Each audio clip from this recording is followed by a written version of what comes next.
அனைவருக்கும் வணக்கம். இன்னைக்கு ப்ரீ மார்க்கெட் அனலைஸ்ல எந்த ஸ்ட்ரைக் எந்த விலைக்கு எபோ ஆர் பிலோ சஸ்டெயினா மார்க்கெட் அப் ஆர் டவுன் என்ன டைரக்ஷன்ல இருக்கும் அப்படிங்கிறத பார்க்க போறோம். இந்த யூடியூப்ல கொடுக்கறத வச்சுலாம் நம்ம ட்ரேட் பண்ண மாட்டோம். இது சும்மா ஒரு அடிஷனல் ரெஃபரன்ஸ் தாங்க. ஓகேங்களா? இது ஏன் நடக்குது அப்படிங்கிறத சிந்திக்கிறதுக்காக மட்டும்தான் இந்த வீடியோ நோக்குமே. நீங்க சிந்தித்து செயல்படுங்க. மேக்ஸ் சார்ந்து உங்க பகுதியில் உங்க தெரிஞ்சவங்க யார் சொல்லி கொடுத்தாலும் கற்றுக்கோங்க. தப்பு கிடையாது. இல்ல யார்கிட்ட கிளாஸ் போறதுக்கெல்லாம் எதுவும் இல்லை சார், நானே படிக்கும் தாராளமா நீங்களே படிக்கலாம். கொஞ்சம் காலங்களாகும், வருட கணக்கு ஆகும். ப்ராக்டிஸ் பண்ண வந்துடும் தன்னால. ஓகேங்களா? சரி, நம்மளுடைய ஆப்ஷன் இன்ட்ராடே கிளாஸ் நிறைய பேர் ஃபோன் பண்ணி கேட்டுட்டு இருக்கீங்க. அது இண்டிவிஜுவலா ஒவ்வொருத்தருக்கா எடுத்துக்கிட்டு இருக்காங்க. 2 பேருக்கு சேர்ந்த ஒரு கிளாஸோ அந்த மாதிரி எடுத்துட்டு இருக்கேன். அப்போ கேட்கும்போது எனக்கு டைம் இருக்கும்போது. ஓகேங்களா? யார் கேட்டீங்களோ அவங்க விருப்பம் இருக்கிறவங்க என் நம்பர் டிஸ்கிரிப்ஷன் பாக்ஸ்ல இருக்கு, கான்டாக்ட் பண்ணி கேட்டுக்கோங்க.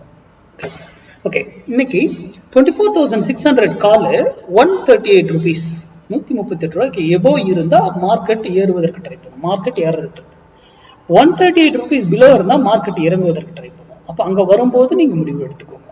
உங்க டெக்னிக்கல் நீங்க என்ன பிரைஸ் ஆக்ஷன் பார்க்கலாம், ஓப்பன் என்ன பார்க்குறீங்களோ அது அங்க வரும்போது என்னென்ன முடிவு எடுத்துக்கோங்க. அதே போல அது அதற்கு மேலதான் இருக்கா கீழே தான் இருக்காங்கிறது அந்த வேல்யூ மட்டும் பார்த்து சொல்றது கிடையாது. அதுல ஃபால்ஸா கூட நம்மள ட்ராப் பண்ணுவோம். சில டைம் மேலே இருக்கும் அப்படியே கீழே விடும், கீழே இருக்கும் டக்குன்னு தூக்குவாங்க. அப்ப அதெல்லாம் ஏன் நடக்குது அப்படிங்கிறதும் நமக்கு தெரியணும். ஒரு லைனை போட்டு அது கீழே அப்படி கிடையாது. அதே போல அது ஒரு விலைக்கு போயிட்டா மேலே போனா ஒரு விலையில இருந்து திரும்பணும், ஆறு அங்கிருந்து அப் ஆகணும். அது கீழே வந்தாலும் ஒரு விலையில இருந்து திரும்பணும், ஆறு டவுன் ஆகும். அது போல 1000 பாயிண்ட் ஏறினாலும் எப்படி ஸ்டெப் பை ஸ்டெப்பா ஏறும், இறங்கணும் எப்படி ஸ்டெப் பை ஸ்டெப்பா இறங்கும் அப்படிங்கிறது இருக்கு. நம்ம கிளாஸ்ல நம்ம எடுக்கிற கிளாஸ்ல ஒரு சிலர் கேட்டுக்கிட்டு இருந்தீங்க. நம்ம ஆப்ஷன் பையிங் மட்டும் கிடையாது, நம்ம சொல்லி கொடுக்கறது 2 கிளாஸும் சொல்லி கொடுக்குறோம். பையிங் செல்லிங் அப்படி நம்ம சொல்லி கொடுக்கறது பையிங்க்கு ரிவர்ஸ் பண்ணா செல்லிங், சிம்பிள், அவ்வளவுதான். செல்லிங்கெல்லாம் போய் படிக்கணும்னு அவசியம் கிடையாது.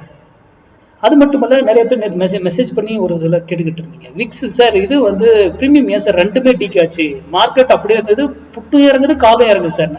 இதெல்லாம் தான் நம்ம கால்குலேஷன்ல இது எல்லாத்தையுமே நம்ம உடைச்சிட்டோம். நமக்கு டைம் வேல்யூ இதுவே கிடையாது, அந்த கான்செப்டை உடைச்சிட்டோம். மேத்ஸ்ல அந்த இடத்துல இதாயிடுச்சா நம்ம எக்ஸிட் ஆகும். அதுக்கு ரீசன் என்னன்னா சிம்பிள்ங்க.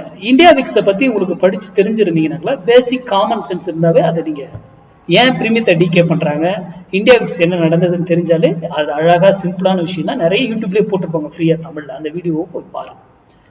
நன்றி, வணக்கம், வாழ்க வளமுடன்.